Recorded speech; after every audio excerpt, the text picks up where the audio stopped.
সময় সংবাদের সঙ্গে আছে আমি আফরোজা মৌটুসী। গাজীপুরের জয়দেবপুর জংশনে থেমে থাকা তেলবাহী ওয়াগনের সামনে থেকে মুখোমুখি ধাক্কা দিয়েছে যাত্রীবাহী ট্রেন। এতে 2 চালক সহ আহত হয়েছেন বেশ কয়েকজন। লাইনচ্যুত হয়েছে 5টি বগি। সকালে টাঙ্গাইল থেকে একটি কমিউটার ট্রেন ঢাকা ফিরছিল। পথে গাজীপুরের জয়দেবপুর জংশনে পৌঁছালে একই লাইনে থেমে থাকা তেলবাহী ট্রেনে ধাক্কা দেয়। এতে 2টি ট্রেনের 5টি বগি লাইনচ্যুত হয়। এ ঘটনায় চালক সহ 3 জনকে গুরুতর অবস্থায় উদ্ধার করে স্থানীয় হাসপাতালে পাঠায়। কমিউটার ট্রেনটি যাত্রী ছাড়াই কমলাপুর রেলওয়ে স্টেশনে যাচ্ছিল বলে জানিয়েছে রেল কর্তৃপক্ষ। গাড়ি খারাপ হয়েছে, আরেক গাড়ি রানিং অবস্থায় চলে আসছে, আসার পরে একবার ঠাস করে একবারে লাগিয়ে গেছে আর ধুম করে একটা শব্দ হয়েছে। 2 জন চালক যে তারা হাতের রক্ত পড়েছে, শরীরে রক্ত।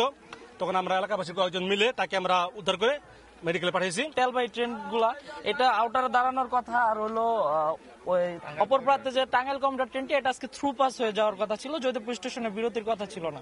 হয়তোবা কোন একটা সিস্টেমের কারণে এই মুখোমুখি সংঘর্ষ। 3 জনকে পাঠানো হয়েছে হাসপাতালে, মোটামুটি ভালো আহত। এবং এই গাড়িটা একটু দাঁড়ানো ছিল, আর ওইটা ডাইরেক্ট চলে আসছে। আমি স্টেশনে দাঁড়ানো ছিলাম, তারপরে ঘটনার পরে আমি ঘটনাস্থলে আসছি। শুক্রবার দিন টাঙ্গাইল কম্পিউটার বন্ধ থাকে, এই জন্য এই কম্পিউটারে যাত্রী ছিল না। এমনিতেই হয়তো অন্য কোনো ত্রুটির কারণে 2টা মুখোমুখি সংঘর্ষ হয়েছে। উদ্ধার কার্যক্রম অব্যাহত আছে। আমরা এখনো সার্চ করতেছি যে কোথায় কোনো লোক আটকা আছে কিনা, কোনো লোক মৃত অবস্থায় আছে। ট্রেন দুর্ঘটনার আরো খবর জানাতে এই মুহূর্তে গাজীপুরের জয়দেবপুর জংশনে কমিউটার ট্রেনের সঙ্গে একটি মালবাহী ট্রেনের মুখোমুখি সংঘর্ষ হয়েছে। এই মুহূর্তে ঘটনাস্থলে আছেন রিপোর্টার রাজিবুল হাসান। সরাসরি যাচ্ছে তার কাছে।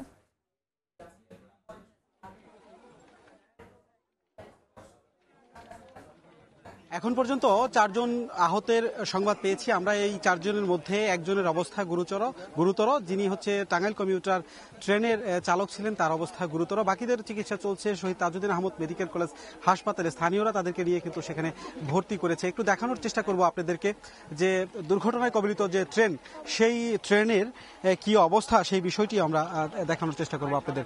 এই যে টাঙ্গাইল কমিউটার ট্রেনটি, এই ট্রেন মূলত এখানে আসছিল গাজীপুরের জয়দেবপুর যে জংশন, সেই জংশন পার হয়ে অর্থাৎ আউটার সিগন্যালটা যখন পার হচ্ছিল, তখন কিন্তু দাঁড়িয়ে থাকা একটি তেলবাহী ট্রেন যেটি ঢাকা থেকে এসেছিল, সেই ট্রেনের সঙ্গে মুখোমুখি সংঘর্ষ হয় এবং এই সংঘর্ষের পর মূলত এই বগিগুলোর এই অবস্থা হয়েছে। তবে যেটি আমরা দেখেছি যে টাঙ্গাইল কমিউটার যে ট্রেন, সেই ট্রেনের বেশি ক্ষয়ক্ষতি হয়েছে আমরা এখন পর্যন্ত যেটি আমরা দেখছি। আপনারা নিশ্চয়ই দেখতে পাচ্ছেন যে এই যে পুরো ট্রেনটি, এই ট্রেনের মাঝামাঝি জায়গায় মূলত এই বগিটি একেবারে দুমড়ে মুচড়ে বগির কিছু অংশ বাইরে চলে আসছে এবং নিচে কিন্তু একই অবস্থা। নিচের যে চাকা কিংবা নিচের যে যন্ত্রাংশগুলো রয়েছে, সেগুলো ভেঙে চুরে আশপাশে বিভিন্ন জায়গায় ছড়িয়ে ছিটিয়ে রয়েছে। একইভাবে এই টাঙ্গাইল কমিউটার ট্রেনের 3টি বগি আসলে ভেঙে গিয়েছে এবং 3টি লাইনচ্যুত হয়েছে। অপরদিকে যে তেলবাহী ট্রেনটি, সেই ট্রেনেরও 3টি বগি কিন্তু লাইনচ্যুত হয়েছে এবং যেটি আমরা দেখেছি যে সেই তেলবাহী ট্রেনের যে তেল, সেটি কিন্তু গড়িয়ে গড়িয়ে নিচে পড়ছে। এর কারণ হচ্ছে যখন সংঘর্ষ হয়েছে তখন কিন্তু সেটা লকার ভেঙে গিয়েছে। লকার ভেঙে যাওয়ার কারণে সেখানে যে তেল, একটি বগির তেল, সেটি গড়িয়ে গড়িয়ে পড়ছে। অন্য বগিগুলো এখনো পর্যন্ত কিন্তু কোনো ক্ষয়ক্ষতি খুব বেশি হয়নি বলে আমরা দেখেছি। আপনাদেরকে একটু দেখানোর চেষ্টা করছি, এই প্রচন্ড গরমের মধ্যেও কিন্তু উৎসুক জনতা এসে এখন পর্যন্ত ভিড় করে আছে এবং এই ট্রেন দেখার চেষ্টা করছে। যেটি দিয়ে শুরু করেছিলাম যে 4 জন আহত হয়েছে, সেটি আমাদেরকে ফায়ার সার্ভিসের কর্মীরা নিশ্চিত করেছে। তবে এই যে ট্রেনটি টাঙ্গাইল কমিউটার, এই ট্রেনের ভেতরে কিংবা আশপাশে কেউ কোনো জায়গায় আটকা আছে কিনা ভেতরে, সেটিও কিন্তু ফায়ার সার্ভিসের কর্মীরা খতিয়ে দেখছেন। ভেতরেও প্রবেশ করেছে আমরা দেখেছি।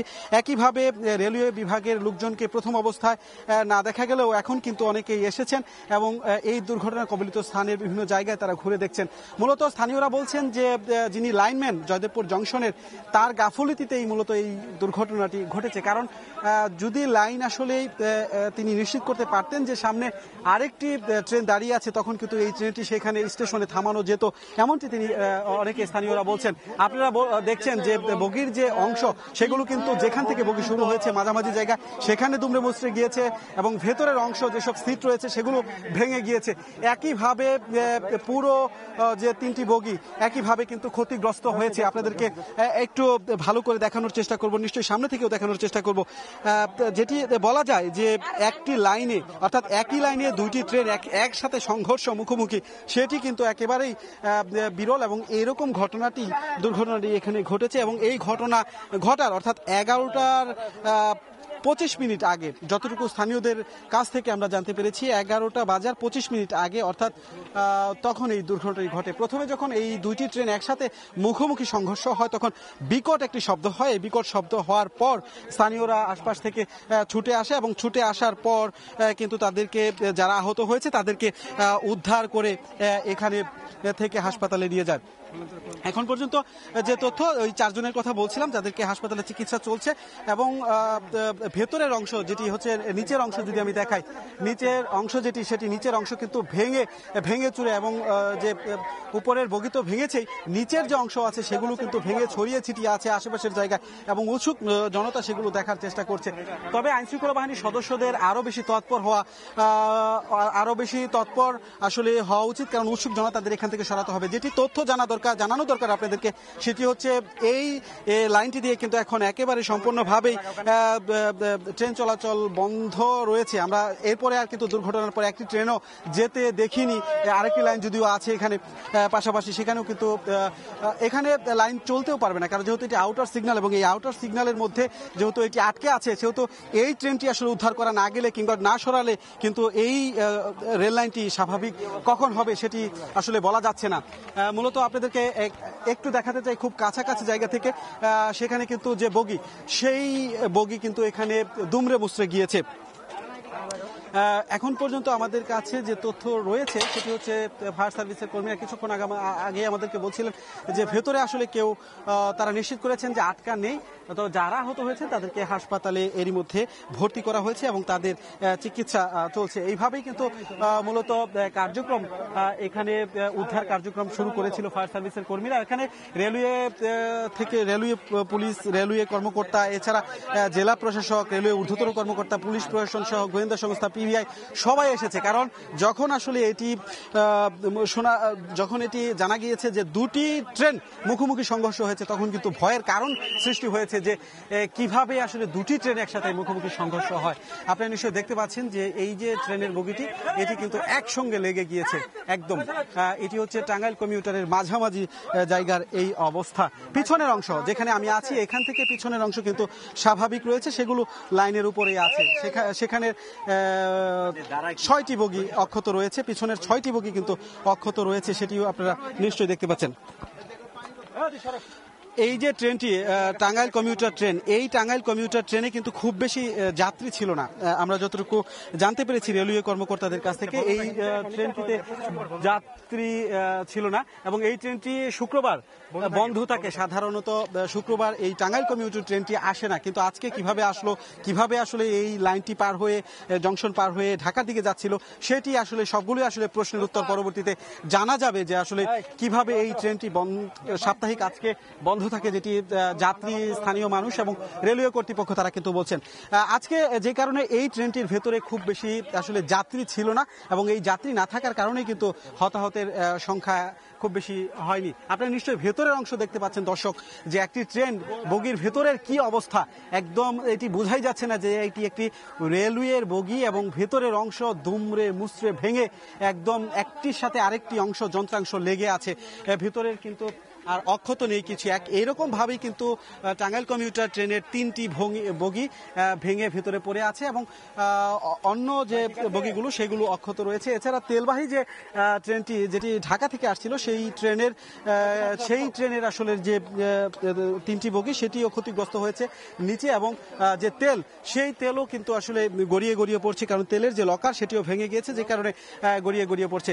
একটু বলছি যে নিচের অংশ আপনারা দেখেন, এটি অবশ্য এই জায়গাটিতে এই যে লাইনটি দেখছেন, রেলওয়ের নিচের লাইন, এটা থেকে কিন্তু আপনার নিশ্চয়ই এখন দেখা যাচ্ছে যে চাকা, যেটি রেলের সেটি কিন্তু সরে গিয়েছে, মানে লাইন চ্যুত হয়েছে, লাইন থেকে ছিটকে আরেক জায়গায় পড়ে গিয়েছে, এবং একইভাবে কিন্তু আশপাশের এরকমই দৃশ্য আমরা দেখতে পাচ্ছি।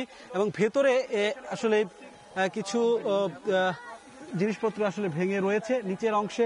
আমরা উপরে কিন্তু এটি ইঞ্জিন মনে হচ্ছে, ইঞ্জিনের একটি অংশ হতে পারে। নিচের ভেতরের অংশ আসলে খুব বেশি এইভাবে বোঝা যাচ্ছে না, যেটি পাওয়ার সাপ্লাই, এখানে পাওয়ার সাপ্লাই যেটি আপনাদেরকে দেখাচ্ছিলাম, সেখানের অবস্থা কিন্তু একদম অক্ষত নেই। আপনাদেরকে একটু দেখাই যে এই যে টাঙ্গাইল কমিউটার ট্রেনটি, এই ট্রেনের পরবর্তী যে 6টি বগি সেই বগি কিন্তু অক্ষত রয়েছে, একদম লাইনের উপরেই আমরা দেখতে পাচ্ছি যে রয়েছে।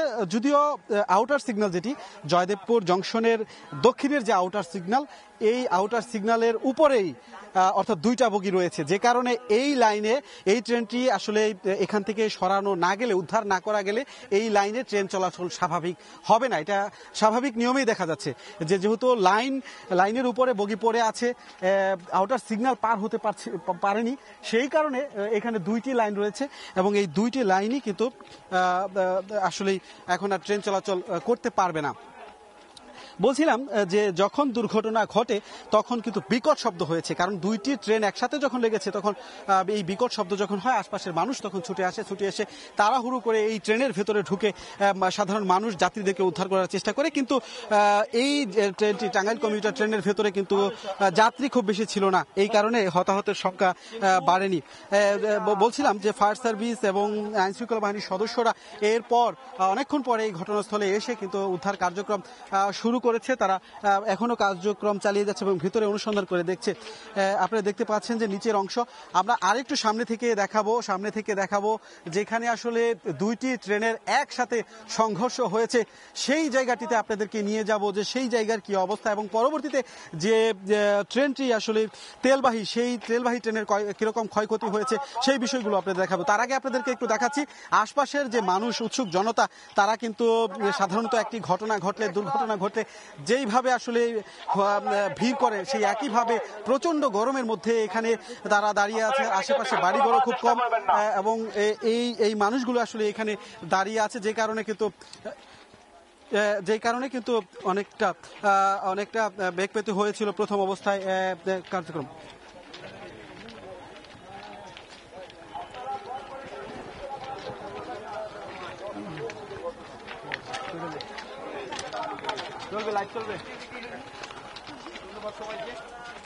জয়দেবপুর জংশনের কাছাকাছি এলাকায় যে 2টি ট্রেনের সংঘর্ষ, সেই সংঘর্ষের পর থেকে এখন পর্যন্ত আমাদের কাছে যে তথ্য রয়েছে 4 জন আহত হয়েছে, এর মধ্যে একজনের অবস্থা গুরুতর, তাকে চিকিৎসা দেওয়া হচ্ছে, সবাইকে চিকিৎসা দেওয়া হচ্ছে শহীদ তাজউদ্দিন আহমদ মেডিকেল কলেজ হাসপাতালে।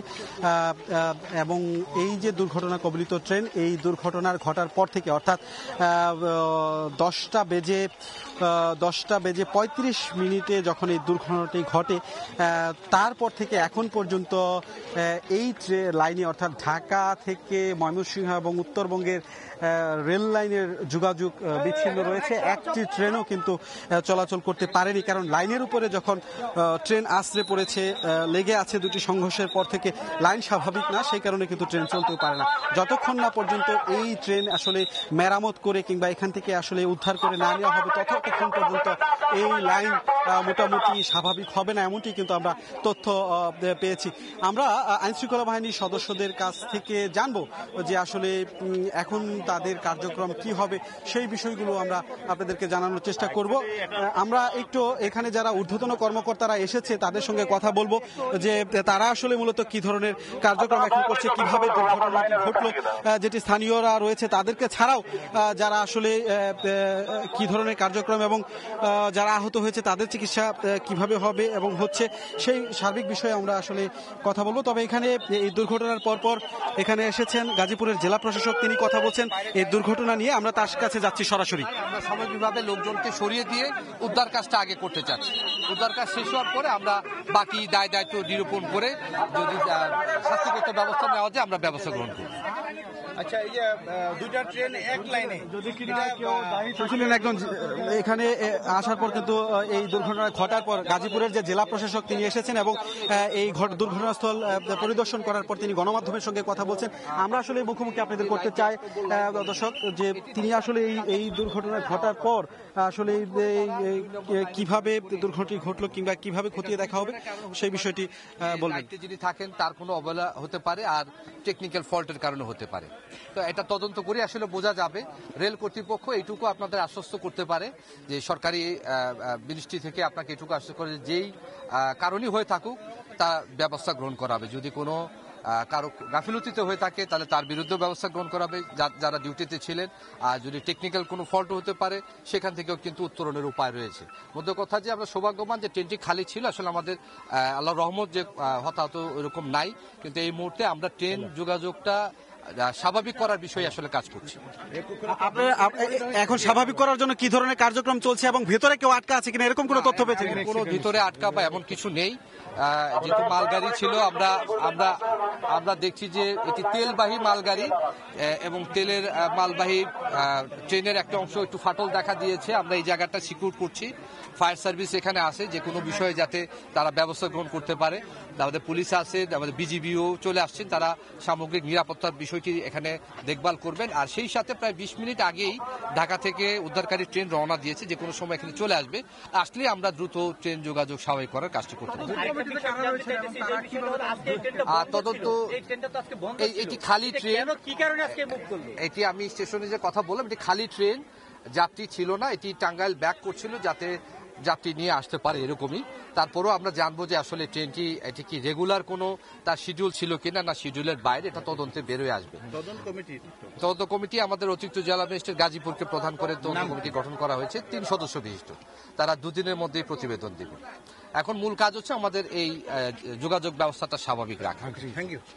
বলছিলেন যে গাজীপুরের জেলা প্রশাসক এই দুর্ঘটনাটাই খতিয়ে দেখতে এবং কেন হয়েছে সেটি সঠিক বিশ্লেষণের জন্য এবং জানার জন্য 3 সদস্যের তদন্ত কমিটি গঠন করা হয়েছে এবং এই তদন্ত কমিটি 2 দিনের মধ্যে মূলত এই প্রতিবেদন জমা দিবে। এবং সব থেকে বড় যে চ্যালেঞ্জের কথা আসছে ঘুরে ফিরে, সেটি হচ্ছে যে এই লাইনটি কখন নাগাদ স্বাভাবিক হবে।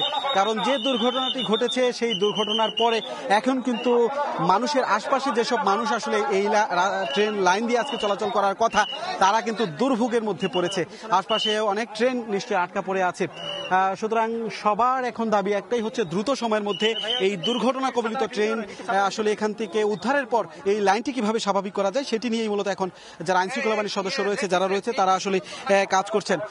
একটু বলে রাখছি, সেটি হচ্ছে যখন এই দুর্ঘটনাটি ঘটে তখন নিশ্চয়ই আশপাশের মানুষ ছুটে এসেছিল এবং ছুটে আসার পর কিন্তু এই কার্যক্রম শুরু করেছিল।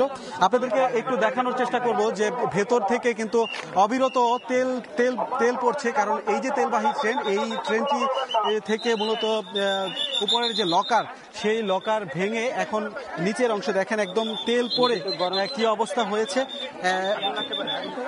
এখানে কিন্তু যে কোনো সময় দুর্ঘটনা ঘটতে পারে, কারণ এই যে তেল নিচের অংশে পড়ে রয়েছে, কেউ যদি আসলে সিগারেট কিংবা কোনো আগুন এখানে ফেলে তাহলে কিন্তু এখানে দুর্ঘটনার আশঙ্কা আরো বেশি তৈরি হচ্ছে।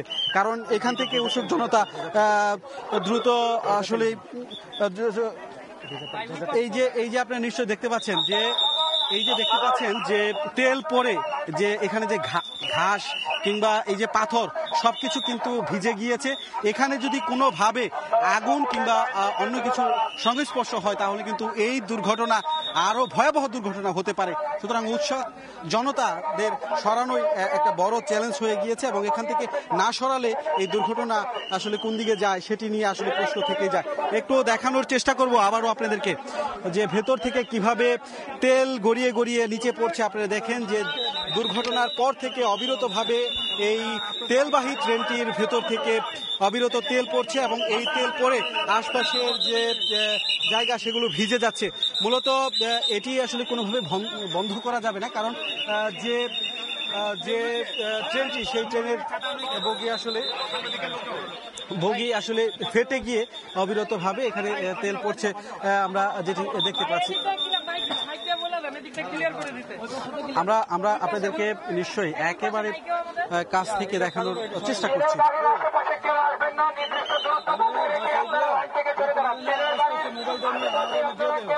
এটি তেলের গাড়ি, তেলবাহী ট্রেন, যে কারণে সচেতনতা আরো বেশি বাড়ানো দরকার। এখন ফায়ার সার্ভিসের কর্মীরা কি করে আমরা একটু দেখবো। ফায়ার সার্ভিসের কর্মীরা নিশ্চয়ই এখানে কিছু একটা করবে, যেহেতু এখানে তেল থাকার কারণে যাতে করে আগুন কোনোভাবে না লাগে সেই কারণে হয়তো কিছু একটা করতে পারে। আমরা গাজীপুরের জেলা প্রশাসক সহ ফায়ার সার্ভিসের কর্মীরা এখানে কাজ করছে অবিরত। এমনিতেই প্রচন্ড গরম, এর মধ্যে যে কার্যক্রম, এই কার্যক্রমের আসলে কিছুটা বেগ পেতে হচ্ছে উৎসুক জনতার কারণে। এখানে কাজ করছেন আইন শৃঙ্খলা বাহিনীর সদস্য, তারা ছাড়াও কিন্তু যারা স্বেচ্ছাসেবী রয়েছে তারাও এখানে কাজ করছে যাতে করে এই দুর্ঘটনাটি আসলে যে ট্রেন এখানে আটকা পড়ে আছে সেই ট্রেনগুলো উদ্ধার করা যায়। এবং বারবারই কিন্তু আইনশৃঙ্খলা বাহিনীর পক্ষ থেকে বলা হচ্ছে, যেহেতু তেলবাহী ট্রেন, তেলের ট্যাঙ্কারের কাছ থেকে সরতে বলা হচ্ছে, কারণ এই তেলের ট্যাঙ্কারের এখানে যদি ভুলবশত কেউ সিগারেট কিংবা আগুন ফেলে তাহলে কিন্তু এখানে ভয়াবহ দুর্ঘটনা ঘটতে পারে। এই কারণে সকল বাহিনীর প্রতি দৃষ্টি আকর্ষণ করছি, আপনারা জাতীয় কোনো পদার্থ। সরাসরি যুক্ত ছিলাম গাজীপুরের ট্রেন দুর্ঘটনাস্থলে। গাজীপুরের জয়দেবপুরে ট্রেন দুর্ঘটনার খবরটি সরাসরি জানতে ভিজিট করুন সময় টিভির ফেসবুক পেজে। মধ্যরাতের বৃষ্টিতে রাজধানী জুড়ে তাপমাত্রা কমলেও ভ্যাপসা গরমের অস্বস্তি কাটেনি। এই মুহূর্তে রাজধানীর আগারগাঁওয়ে আছেন সহকর্মী ধ্রুব ব্যানার্জি। সরাসরি যাচ্ছি ধ্রুবর কাছে। বেলা ঠিক 12টা। এই মুহূর্তে রাজধানীর তাপমাত্রা যদি বলি সেটা এখন আছে প্রায় 34 থেকে 35 ডিগ্রি সেলসিয়াসের মাঝামাঝি অবস্থায়। এবং আমরা নগর জুড়ে যেটা দেখতে পেয়েছি, সাধারণ মানুষ বলছিলেন যেহেতু গতকালকে বৃষ্টি হয়েছে, তাদের আজকে তারা ভাবছিলেন যে আজকে সারাদিন তাপমাত্রার পারদ একটু নিম্নমুখী থাকবে। তাপমাত্রার পারদ আজকে যেটা বলছিলাম, আজকে সেই পারদটা এই সময় এসে 36 অথবা 37 ডিগ্রির মাঝামাঝি থাকলেও এখন তাপমাত্রা কিছুটা কম, কিন্তু অনুভূত তাপমাত্রার যে বিষয়টা, মানুষের মধ্যে কিন্তু তাপমাত্রা অনুভূত হচ্ছে আগের তুলনায় আগের মতোই রয়েছে। গতকালকে যেমনটা ছিল আজকে অনুভূত তাপমাত্রা একই রয়েছে। আবহাওয়া অফিস মূলত বলছে যে যেহেতু সারা দেশে গতকালকে একযোগে বৃষ্টি হয়নি, বিচ্ছিন্নভাবে কিছু কিছু জায়গায় ঢাকা সহ দেশের পূর্বাঞ্চল সহ বেশ কিছু জায়গায় বিচ্ছিন্নভাবে বৃষ্টি হয়েছে, সে তুলনায় দেশের যে পশ্চিমাঞ্চল রয়েছে, রাজশাহী, যশোর সহ বিভিন্ন অঞ্চলে আজকে কিন্তু গতকালকে তেমন কোনো বৃষ্টিপাত হয়নি। সেক্ষেত্রে আবহাওয়া অফিস বলছে এই কারণেই যে তাপমাত্রার তীব্রতা যতটুকু কমার কথা ছিল সেই ততটুকু কিন্তু কমেনি। আমরা রাস্তার মোড়ে মোড়ে গত কয়েকদিন যেমন দেখছিলাম, গত 1 মাস ধরে তাপপ্রবাহের কারণে মানুষ গাছের ছায়ায় বসে বিশ্রাম নিচ্ছে, ঠিক আজকেও কিন্তু আমরা তেমনটাই দেখেছি। শ্রমজীবী মানুষ যখন একটু সময় পাচ্ছে ঠিক তখনই গাছের ছায়ায় বসে যে বিশ্রাম, সেই বিশ্রাম কিন্তু নিচ্ছেন। পাশাপাশি যে পানীয়ের দোকানগুলো রাস্তার মোড়ে মোড়ে, সেই পানীয়ের দোকানগুলো কিন্তু আজকে যথারীতি বসেছে। সুতরাং নগরবাসীর মধ্যে আজকে একটা আস্থাই ছিল, যেহেতু আগে থেকেই আবহাওয়া অফিস বলে দিয়েছিল যে 2 তারিখের পর থেকে বৃষ্টি হওয়ার একটা সম্ভাবনা রয়েছে, সেক্ষেত্রে মানুষের মধ্যে কিন্তু আজকে একটা স্বস্তির আবেশ ছিল। আজকে সকাল থেকে তারা বলছিলেন আজকে বৃষ্টি হওয়ার আশা নিয়ে তারা রীতিমতো বাইরে বের হয়েছেন, কিন্তু বাইরে এসে এই তীব্র রোদ দেখে যে এই সময় বেলা 12টার মধ্যেই প্রায় 34 থেকে 35 ডিগ্রি সেন্টিগ্রেডে তাপমাত্রা উঠে গিয়েছে, এটা দেখে তারা একটু বিব্রতই হয়েছে। এবং তারা বলছেন যে আসলে সামনে যদি বৃষ্টি হয় তাহলে যে বর্তমান যে ভোগান্তিটা চলছে, এই ভোগান্তিটা অনেকটাই কমে আসবে। এই ছিল রাজধানীর মানিক মিয়া এভিনিউ থেকে আমার কাছে সর্বশেষ। রাজধানীর গরমের খবর জানছিলাম মানিক মিয়া এভিনিউ থেকে। উপজেলা নির্বাচনে আওয়ামী লীগের এমপিদের স্ত্রী সন্তান অংশ নিতে পারবে না বলে দলীয় সিদ্ধান্ত হয়েছে। ধানমন্ডিতে দলের সভাপতির রাজনৈতিক কার্যালয়ের সংবাদ সম্মেলনে সাধারণ সম্পাদক ওবায়দুল কাদের একথা বলেন। জানান, কোনো সংসদ সদস্য যেন প্রভাব না খাটায় সে বিষয়েও দলের সুনির্দিষ্ট নির্দেশনা রয়েছে। কিন্তু গতকাল নেত্রী নিজেই খোলাসা করে বলেছেন, স্বজন বলতে তিনি সুনির্দিষ্টভাবে, স্বজন বলতে সন্তান, স্ত্রী, সন্তান, এ দুটা শব্দ তিনি গতকাল সকালে এবং রাতের সভায় তিনি খোলাসা করেছেন এবং সেখানে কোনো প্রকার হস্তক্ষেপ, প্রভাব বিস্তার যেন এমপিদের সাথে সভা তিনি বলেছেন কোনো প্রকার প্রভাব বিস্তার করা যাবে না, প্রশাসনকে প্রভাবিত করা যাবে না, নির্বাচনকে প্রভাবিত করা যাবে না।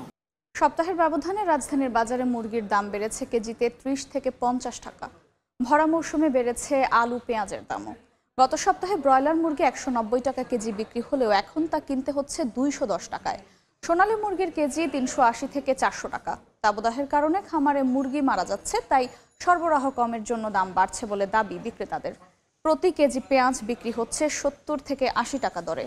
5 টাকা বেড়ে আলু বিক্রি হচ্ছে 55 থেকে 60 টাকায়। নাগালের বাইরে গরুর মাংসের দাম প্রতি কেজি বিক্রি হচ্ছে 780 টাকায়, আর খাসির মাংসের দাম 1100 টাকা। বাজার নিয়ন্ত্রণে কার্যকর তদারকির দাবি ভোক্তাদের।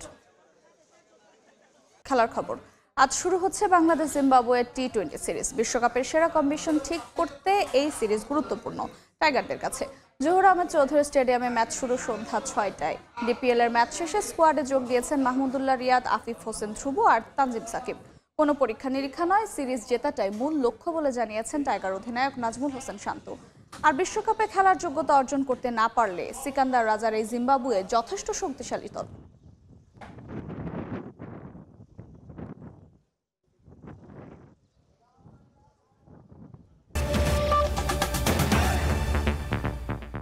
এই ছিল সময় সংবাদে। এরপর খেলার সময় সঙ্গে থাকবেন তাজিম খন্দকার।